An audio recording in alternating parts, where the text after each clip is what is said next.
Hey, it's Adrian, and today I'm taking a look at aosu SolarCam D1 Classic. The aosu SolarCam D1 Classic comes with a ton of features such as 2K video for clear videos during the day, and at night there's 360 degrees of panning, and there's also tilt coverage as well. There's automatic tracking and human detection and human tracking, two-way talk, quick motion detection and app alerts, and IP65 rating, 0 monthly fees, and more. Now that's a pretty impressive feature set, but before we get into the full review, I just want to let you know aosu is running a Halloween contest right now on their Facebook page. I'm going to leave links down below in the video description and pinned comments. Go ahead, check that out for your chance to win some aosu cameras.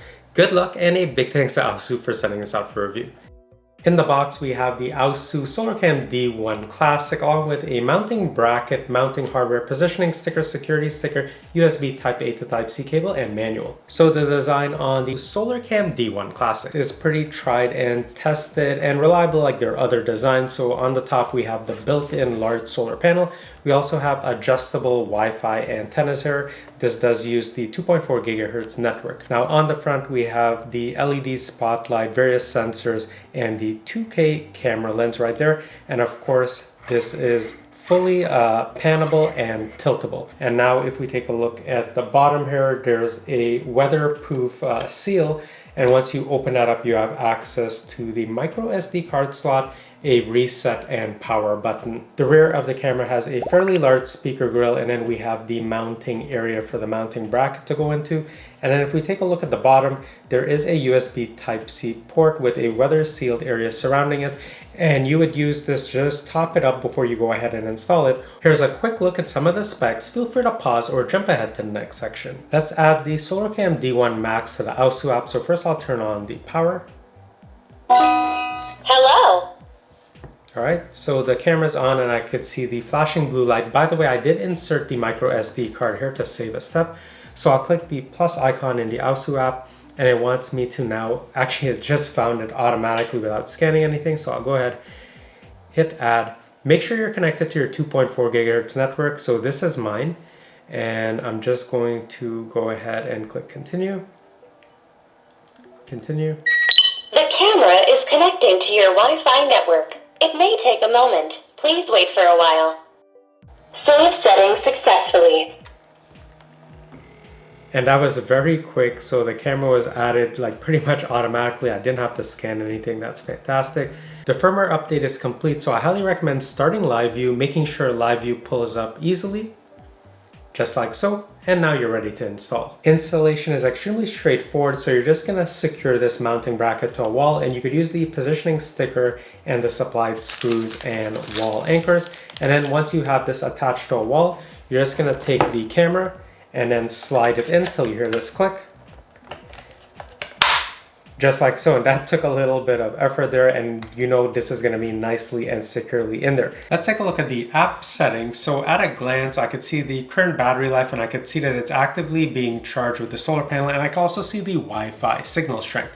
The other thing that I could do is I could go ahead and snooze this from 30 minutes all the way up to 12 hours. I could jump into events, and notice that it says cloud and local. So if you do get the optional cloud plan, you know, you would go over to cloud. But because I am on the local plan, I'm just gonna stay on local. But let's jump into live view for now. And you can see that pulls up pretty quickly. So I'm in the standard definition mode, or the smooth mode they call it. And you can switch over into UHD, and you know, I can go and punch in and you know, take a look at that kind of fake license plate that I have going on there. So yeah, overall though, the detail is pretty good at the resolution that it's at. Now from here, I could also go and jump into events again. I could start a manual recording if I see something interesting while looking at live view.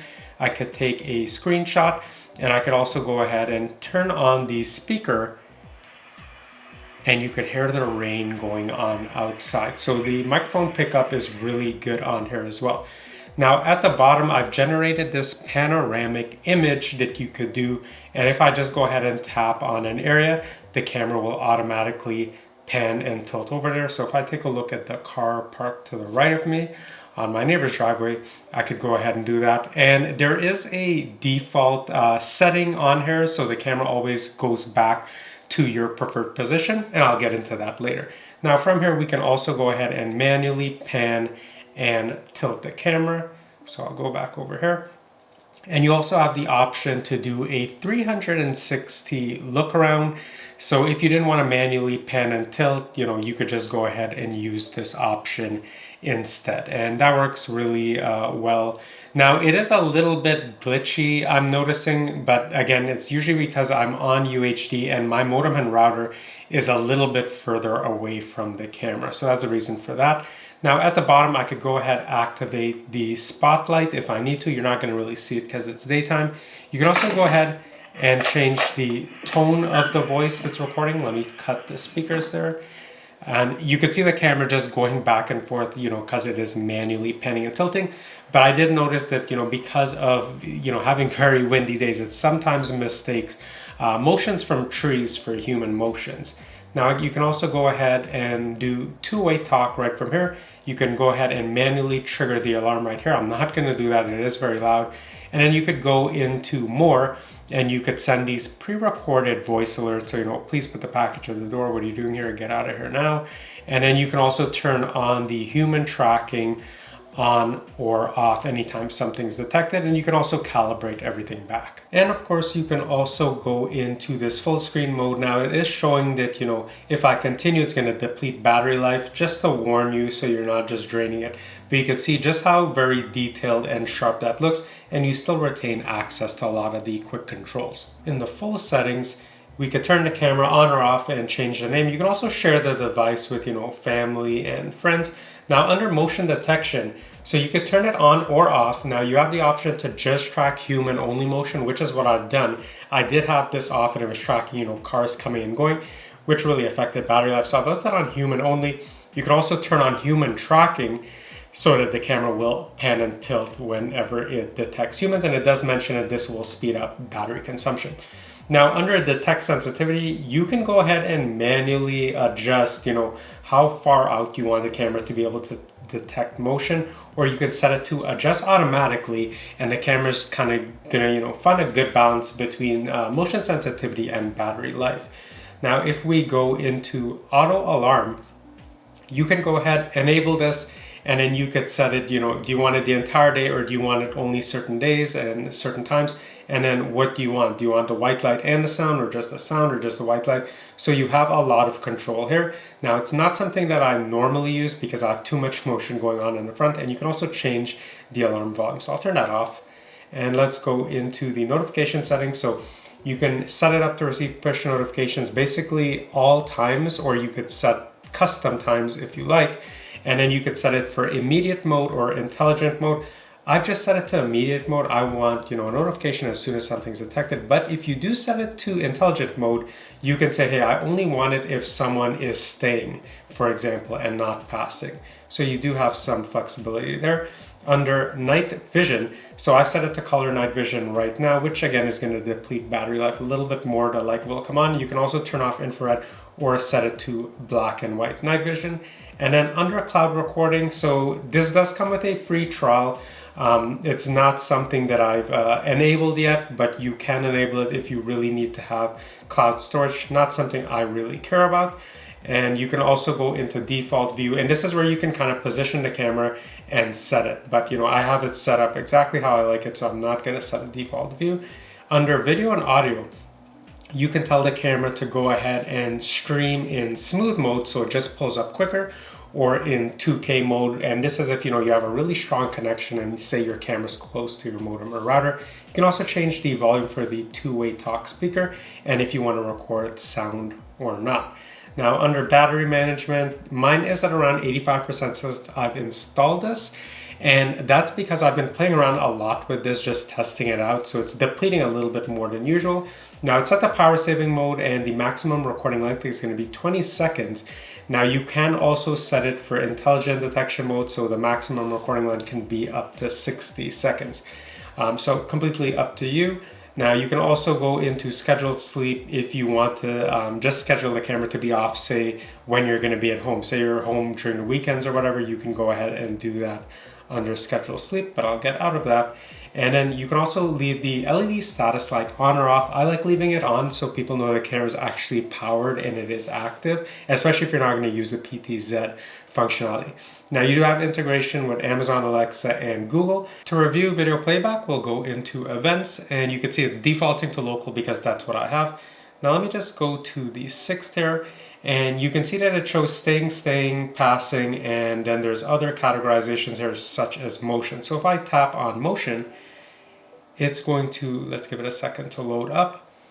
It's going to show these cars just going by. It's not specifically human motion, and I did have the tracking enabled. There is a person walking over there, so that's pretty handy. And you can see it just cycles through. The quality is clear, and then from here you could go ahead and download any of the clips that are important to you. You also have the option to filter, so you can say you want to filter by people staying versus passing in motion, and that way you can kind of narrow down any type of lurkers or suspicious activities. Videos also look good in the 2K resolution during the day or at night, so it's easy to make out details in people's faces, pets, car models. All of that can be seen clearly even at the edge of my driveway, which is probably a good 25 to 30 feet out. Night vision video is decent too in the color night vision mode with the spotlight, or if you choose to use the black and white mode, say you want to save battery, you can still make out faces, and motion tracking still works pretty well at night too. I also wanted to highlight that if you have more than one aosu camera, when you're pulling up live view, you can actually look at the live view of 2 cameras at the same time, which is super handy, and I'm glad aosu has that implemented. Motion detection is really responsive whether it's day or night, and it's only between say 3 to 5 seconds for it to detect motion and send the app alert to me. Now I did notice sometimes it could be a little bit sensitive when I had very windy days and the leaves were swaying from the trees that I have in front of my house, so I just set it to human only detection, and that just kind of filtered out those false positives. The AI human detection works really well, and I do have this feature enabled because I was really depleting battery life with the camera kind of tracking a lot of moving cars, and once I enabled this, my battery life normalized. And it's helpful letting you know whenever someone is lingering, because I don't always want to check my phone if someone's just been detected or if they're passing by, but if they're lingering, I definitely want to take a look. The camera's pan and tilt is pretty sticky, and you can also disable auto tracking if you want to save a bit of battery, and you also have the option to manually pan and tilt, and you can set the camera to have a default return or home position after it finishes tracking. Here's an example of what two-way talk sounds like on the aosu SolarCam D1 Classic. Here's a demo of the spotlight at the maximum brightness. So it's a little bit underpowered since it's a smaller spotlight, but it's good enough for a color night vision video and to act as a visual deterrent, especially if you don't want to use the alarm siren paired with the light deterrent. The battery life has been fantastic so far. In fact, I'm still sitting at 100%. This is with the spotlight turned on, automatic tracking, auto sensitivity, and I have video clip lengths up to 20 seconds long. So I installed a 128GB micro SD card on here, and since I've had this installed about 17-18 days, it's only used about a half a gig of that, so I can go the next 10 years without ever changing that out. So you can easily go with a lower 16 or 32 gigabytes and you'll be good to go. So can I recommend the aosu SolarCam D1 Classic? And it's a very easy recommendation from me because you get all the premium features like human detection and tracking, two-way talk, and IP65 rating, responsive motion detection, and quick app alerts, along with clear 2K video during the day and at night. And don't forget about the amazing battery life. However, the best part is that there's 0 monthly fees to get pretty much full functionality out of this camera system. The only thing you would have to pay extra for is cloud recording if you want that. Not something that I really need. Now, unlike some other mainstream camera brands where you're paying every month or you're paying for the full year upfront and you're subject to price increases, you don't have to worry about that with this system. So if you're interested in picking up the aosu SolarCam D1 Classic, I'm gonna leave some links down below. And if I have any coupon codes, I'll leave those down below so you can check it out or pick one up for yourself. And if you found this video helpful, don't forget to check out some of my other security camera related videos. I review a bunch of different cameras and video doorbells, so I'm sure you'll find something you like. And in general, I review a bunch of different tech on this channel, so I think you'll find something else that you like. And if I can ask a huge favor, would you mind liking and subscribing? It truly does help me out as a growing channel. But I'll see you in the next one soon.